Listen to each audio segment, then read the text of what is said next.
हलकं म्हणायचंय का? हो, हलकं व्हायला चाललेले असतील. त्यांना मला असं वाटलं ते यांना मदत करत असतील, कारण की ह्या फार अडचणीत आहेत ना, असं मला वाटलं. कारण ह्यांना मोकळं व्हायचं होतं ना, हलकं व्हायचं होतं ना. असं एकंदरीत सगळं त्यांना झालेलं आहे. जायचं होतं, त्यांचं महत्वाचं काम हा. होतं, पण मी गेलो त्यांना घेऊन. अय, काय गेले त्यांना घेऊन? लाज नाही वाटत का लाज- थोबड्यानं सांगायला? लाज मी टाका घेऊन चालले, त्याच्यावर. माझ्या कुठं काही कार्यक्रम असेल तेव्हा नाही अरे येणार. मला- कुठं लग्नाला जायचं बोलू नका, ताई- नाहीतर ती जबत कापून घेईन. अरे मला- आवाज बंद करा.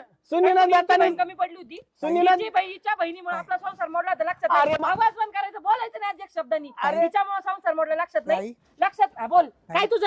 अरे मला एक मिनिट, सुनीनं सांगितलं बोल. होतं. फार लोक जमा होतील आपल्या इथे, यांना सगळ्यांना जाऊ द्यायचं का आपण? तू बोल.